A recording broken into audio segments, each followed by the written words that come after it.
Hello everyone, welcome to the channel Y K star chemistry. आज हम absolute entropies of liquid and gases को study करेंगे। तो इससे पहले हमने एब्सोल्यूट एंट्रोपीज ऑफ सॉलिड को डिस्कस किया था। अगर आपने वीडियो नहीं देखा है तो जरूर उसको जाकर देखिएगा। डिस्क्रिप्शन में उसका लिंक आपको मिल जाएगा क्योंकि ये वीडियो उसके आगे की है।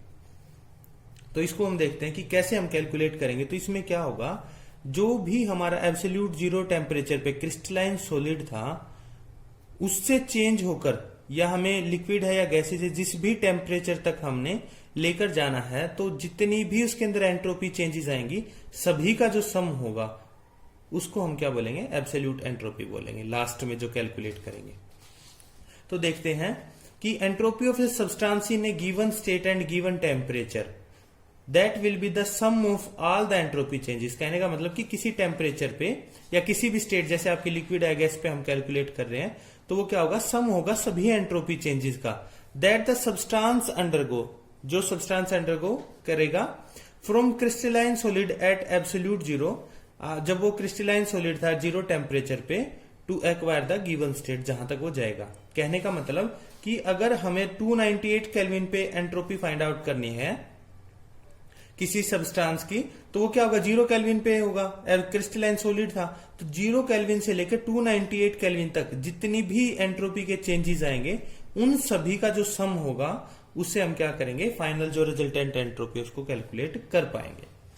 तो ये इसका मेन बेसिक्स था। तो यहां से देखते हैं, entropy of heating the crystalline solid from T naught to T F. T naught क्या है, हमारा एब्सोल्यूट जीरो टेम्परेचर से टीएफ मेल्टिंग पॉइंट तक उसके मेल्टिंग टेम्परेचर है, वहां तक जो हमारा जो होगा एंट्रोपी चेंज आएगा उसको हम कैलकुलेट करते हैं। तो उसको हम कैसे दिखाते हैं, डेल्टा S1 से डिनोट करेंगे। Delta S1 is equal to CP into DT upon T है, इससे कैलकुलेट करेंगे हम। और जो लिमिट्स होंगी वो क्या होंगी, जीरो केल्विन एब्सोल्यूट जीरो से TF। TF क्या है, हमारा मेल्टिंग टेम्परेचर है। तो यहाँ पे CP क्या है, हीट कैपेसिटी ऑफ सॉलिड्स, ऐसा लगा देते हैं सॉलिड्स की, DT अपॉन T। तो इस फार्मूला से हम क्या कर सकते हैं, कैलकुलेट करेंगे क्रिस्टलाइन सॉलिड से जो टेम्परेचर चेंज आएगा मेल्टिंग टेम्परेचर तक। अब यहां पे हमने देखा था CP जो आ रही है टर्म एक, तो CP हम उसके डिजायर्ड टेम्परेचर तक, या पॉसिबल टेम्परेचर, सॉरी डिजायर्ड नहीं बोलेंगे, पॉसिबल टेम्परेचर तक ही कैलकुलेट कर सकते हैं कि जैसे हमारा 10 केल्विन से लेकर 15 केल्विन तक के बीच का, उससे जो कम है, 0 केल्विन से 10 केल्विन सपोज कर लेते हैं, 12 केल्विन, वहां तक की एंट्रोपी को हम कैलकुलेट नहीं कर पाते हैं। तो उसके लिए हमने क्या किया था, जो D/T3 लॉ था, ठीक है, D/T3 लॉ था, उससे हमने कैलकुलेट की थी। तो देखते हैं कि we use D/T3 law to calculate CP at absolute zero, कि एब्सोल्यूट जीरो पर हम उसको कैलकुलेट डायरेक्ट नहीं कर सकते। तो वो क्या हो सकता है, 10 केल्विन से 15 केल्विन तक के बीच का जो कोई भी टेम्परेचर होता है वहां तक हम इसको कैलकुलेट कर सकते हैं। सपोज कर लिया 12 केल्विन तक कैलकुलेट कर सकते हैं। 12 केल्विन से ज्यादा की कितनी की भी जो है किसी भी टेम्परेचर तक CP को कैलकुलेट कर सकते हैं, लेकिन 0 से 12 केल्विन तक जो उसकी हीट कैपेसिटी होगी उसको कैलकुलेट नहीं कर सकते। तो इसके लिए हमने क्या किया था, ग्राफ ड्रॉ किया था और उस ग्राफ को एक्स्ट्रा अपलोड किया था। तो ये आप हो सकता है अगर आपने वीडियो नहीं देखी होगी तो चीजें अजीब लग रही होंगी, तो प्लीज एक बार जाके उस वीडियो को जरूर देखिए ताकि कंसेप्ट क्लियर हो सके आपका। तो by applying D/T3 law, equation becomes, equation क्या हो जाएगी, तो हम क्या करेंगे, 0 से T स्टार केल्विन तक, ठीक है, T स्टार केल्विन तक कैलकुलेट करेंगे बाय D/T3 लॉ, और फिर T स्टार से TF तक हम उसका आसानी से कैलकुलेट कर सकते हैं। तो क्या हो जाएगा हमारा, delta S1 is equal to AT3 DT upon T plus CP DT upon T। तो यहां पे लिमिट्स देखिए, 0 केल्विन से T स्टार तक कोई भी 10 केल्विन से 15 केल्विन तक के बीच का टेम्परेचर होगा, प्लस T स्टार से लेके TF उसके मेल्टिंग टेम्परेचर तक हम इसको कैलकुलेट कर लेंगे। तो ये हमारी आ गई है S1। इसके बाद क्या होगा, वहां पे आप देख रहे हैं मेल्टिंग टेम्परेचर तक हम उसको हीट कर रहे हैं, तो वहां पे क्या होगा, फेज का चेंज आएगा, ठीक है। तो क्या होगा, एंट्रोपी ऑफ फ्यूजन होगी, वहां पे एंट्रोपी उसकी इंक्रीज करेगी, सॉलिड से लिक्विड के अंदर माइग्रेट कर रहा है, वो जा रहा है, तो क्या होगा, एंट्रोपी ऑफ फ्यूजन है जिसको हम डेल्टा S2 से दिखाते हैं, वो क्या होगा, delta S2 is equal to delta HF upon TF। HF क्या है, molar latent heat of fusion, और ये TF क्या है, हमारा फ्यूजन टेम्परेचर तक। तो हमने यहां पे देख लिया ये जो दो एंट्रोपीज हैं ये हो गई हैं हमारी, एक तो मेल्टिंग टेम्परेचर तक और दूसरा क्या उसका एंट्रोपी ऑफ फ्यूजन। इसके बाद जो थर्ड होगा उसमें हम क्या करेंगे, मेल्टिंग टेम्परेचर से उसके बॉइलिंग पॉइंट तक कैलकुलेट करेंगे। हमने उसको हीट किया कहां तक, entropy of heating the liquid from TF to TB। कहने का मतलब अब हम उसको क्या कर रहे हैं, हीट कर रहे हैं उसके मेल्टिंग टेम्परेचर से लेके उसके बॉइलिंग टेम्परेचर तक, बॉइलिंग पॉइंट तक। ठीक है, तो उसके लिए क्या होगा, डेल्टा S3 से हम उसको डिनोट करेंगे। TB ये क्या होगा, CP L लगाया हमने लिक्विड के लिए, heat capacity of liquid, into DT upon T। और यहाँ पे क्या होगा, लिमिट्स कितनी होंगी, TF उसके फ्यूजन या मेल्टिंग पॉइंट से लेके, मेल्टिंग टेम्परेचर से लेकर उसके बॉइलिंग पॉइंट तक, ये हमारी हो गई है T3। तो यहाँ पे हम देख रहे हैं फिर से क्या हो रहा है, लिक्विड से वो गैसेस फॉर्म में बॉइल कर रहा है, तो वहां पे क्या होगा, फेज चेंज होगा उसका दोबारा से, तो एंट्रोपी ऑफ वेपराइजेशन होगी वहां पे। ठीक है, तो एंट्रोपी ऑफ वेपराइजेशन है जिसको हम क्या करेंगे, डेल्टा S4 से डिनोट करेंगे। वो क्या होगा हमारा, delta S4 is equal to delta HV upon TB। HV क्या है, molar latent heat of vaporisation, upon TB क्या है, बॉइलिंग पॉइंट ऑफ लिक्विड। तो इस तरीके से हमने क्या कर लिया, उसकी एंट्रोपी ऑफ वेपराइजेशन उसको भी कैलकुलेट कर लिया। अब लास्ट में क्या होगा हमारा, हमने उसको उसके बॉइलिंग पॉइंट तक कैलकुलेट कर दिया। अब हम उसके किसी भी डिजायर्ड टेम्परेचर तक कैलकुलेट करना चाहते हैं एंट्रोपी को, तो क्या करेंगे, entropy of heating the gas from TB to 298 kelvin, या कोई भी डिजायर्ड यहाँ पे टेम्परेचर हो सकता है। तो यहाँ पे हमने 298 केल्विन लिया वो डिजायर्ड टेम्परेचर, तो यहाँ पे क्या होगा, CP इंटू G, ये क्या है, heat capacity of gases, heat capacity of the substance in gaseous state at atmospheric pressure, into DT upon T। और लिमिट्स क्या होंगी, टेम्परेचर TB से लेके 298 केल्विन तक। तो ये हमने डिफरेंट जो उसकी एंट्रोपी थी उनको हमने कैलकुलेट कर लिया है। अब इसमें क्या होगा, जो एब्सोल्यूट एंट्रोपी होगी गैस की 298 केल्विन पे, तो उसको हम क्या करेंगे, सम अप कर देंगे सारा। तो अब हमें क्या करना है, जितनी भी absolute entropy of gas calculate करने के लिए,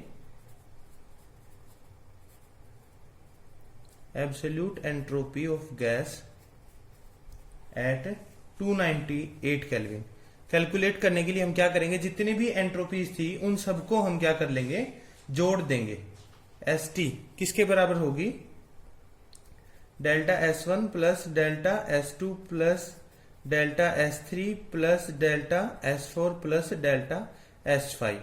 तो अगर हम उसको ग्राफ से समझने की कोशिश करें, ग्राफ बनाया हमने एब्सोल्यूट एंट्रोपी वर्सेस टेम्परेचर के, तो क्या हुआ, हमारा 0 केल्विन था, 0 केल्विन से क्या हुआ, T स्टार तक गए। T स्टार क्या था हमारा, डी बाई अप्रोक्सीमेशन हमने की, तो यहां पे क्या हुआ, TF तक उसके बॉइलिंग जो सॉरी उसका मेल्टिंग टेम्परेचर था वहां तक। तो ये यहां पे क्या था, सॉलिड था। ठीक है, वो तो यहां तक हमने कैलकुलेट किया एंट्रोपी चेंज, इसको हमने क्या नाम दिया, डेल्टा S1 दिया। ठीक है, डेल्टा S1 के बाद क्या था हमारी, डेल्टा S2, ये डेल्टा S2 इतनी, ये S2 क्या थी हमारी, ये थी एंट्रोपी ऑफ फ्यूजन। उसके बाद क्या था हमारा, जो फेज चेंज हो रहा था उसका था लिक्विड, ये एंट्रोपी। ठीक है, कि जो आपका ये लिक्विड की एंट्रोपी थी, जितनी भी चेंज आया था उसके अंदर। उसके बाद फिर ये, इसको हमने किससे दिखाया था, डेल्टा S3 से। फिर ये थी हमारी डेल्टा S4, ये क्या थी, एंट्रोपी ऑफ वेपराइजेशन थी हमारी। और उसके बाद ये थी गैसीज की, गैस, या कहां तक जो भी आपका डिजायर्ड टेम्परेचर है उस तक जो एंट्रोपी का चेंज आएगा। तो ये हमने ग्राफ के थ्रू इसको समझने की कोशिश की है। इसको हम बोल सकते हैं डेल्टा SV भी बोल सकते हैं, एंट्रोपी ऑफ वेपराइजेशन। तो ये आपका डिजायर्ड टेम्परेचर कुछ भी हो सकता है, तो इसके लिए हमने इसको ग्राफ से समझ लिया, जो इसकी एंट्रोपीज को कैसे चेंज हो रही है। अब यहाँ पे हम उन सबको ऐड कर देंगे उसी अकॉर्डिंग। अगर आपको ग्राफ समझ आता है तो ग्राफ्स के बाद करना बहुत आसान हो जाएगा, क्योंकि फार्मूला तो सब जगह एक ही लग रहा है। तो दिखाते हैं हम इसको, AT cube DT upon T, temperature 0 से T स्टार, प्लस क्या होगा हमारा, CP S DT upon T, ये कहां तक, T स्टार से लेके TF तक। फिर उसके बाद जो हमारी S2 क्या थी, delta H F upon TF, S3 क्या थी हमारी, S3 थी entropy of heating of liquid from TF to TB। उसको हमने किसे दिया था, CpL liquid dt upon T, TF से TB तक। उसके बाद क्या थी हमारी एंट्रोपी ऑफ वेपराइजेशन थी, जिसको हम किससे शो कर रहे थे, डेल्टा HV अपॉन TB। और फिफ्थ थी हमारी CpG dt अपॉन T, कहां तक, TB से 298 केल्विन तक। तो ये हमने कैलकुलेट कर लिया। इसके अलावा भी एक हो सकती है, अगर आपका चेंज आ रहा है, पॉलीमॉर्फिक ट्रांजिशन आ रही है, ठीक है, सब्सटेंस है, तो अगर ट्रांजिशन आ रही है पॉलीमॉर्फिक वो शो कर रहा है, तो उस दौरान उसकी एंट्रोपी ऑफ ट्रांजिशन है, उसको भी आप ऐड कर सकते हैं। एंट्रोपी ऑफ ट्रांजिशन ये क्या होगी हमारी, डेल्टा HF अपॉन TF, ठीक है, sorry T delta HT upon T small t। ये क्या है, molar heat of transition, molar heat of transition ये क्या है, और ट्रांजिशन टेम्परेचर होगा हमारा ये। तो ये हमारी क्या है, मोलर हीट ऑफ ट्रांजिशन, ये क्या है, ट्रांजिशन टेम्परेचर। तो इसको भी हम इसके अंदर जोड़ सकते हैं। तो इस तरीके से हम एब्सोल्यूट एंट्रोपीज ऑफ गैसेज है उसको कैलकुलेट कर लिया। अगर हम सिर्फ लिक्विड्स का फाइंड आउट करना चाहते हैं, तो उसके लिए हम क्या करेंगे, जो लिक्विड्स तक हैं उनकी उन टर्म्स को, ये 4 टर्म्स हैं, इनको ऐड कर देंगे, ठीक है। फर्स्ट सेकंड जो है डेल्टा S3 तक, यहां तक जिस भी टेम्परेचर, यहाँ पे TB की जगह जो भी डिजायर्ड टेम्परेचर होगा उस टेम्परेचर तक हम इसको कैलकुलेट कर लेंगे। और अगर हम सिर्फ सॉलिड्स की बात करें, तो सॉलिड्स की बात करते हैं तो कहां तक होगा, TF तक। TF क्या हो सकता है, जो भी हमारा डिजायर्ड टेम्परेचर होगा, क्योंकि 0 से T स्टार तक, और फिर T स्टार से जो भी डिजायर्ड टेम्परेचर है सब्सटेंस का, वहां तक हम इसको कैलकुलेट करेंगे। अगर लिक्विड भी चाहते हैं तो हम ये प्लस ये हो जाएगा यहां तक, डेल्टा S3 तक, क्योंकि S1 तो आपकी सॉलिड तक चेंज हुआ, सॉलिड के बाद क्या हुआ, वो उसका फ्यूजन जो था, एंट्रोपी ऑफ फ्यूजन आई, और उसके बाद फिर डिजायर्ड टेम्परेचर तक। और उसके बाद अगर गैसेस के लिए भी चाह रहे हैं तो हम जितने भी ये टर्म्स हैं, हम सभी टर्म्स को जोड़ के जो एब्सोल्यूट एंट्रोपी है उसको कैलकुलेट कर सकते हैं। उम्मीद होप सो आपको वीडियो पसंद आई होगी। तो थैंक यू।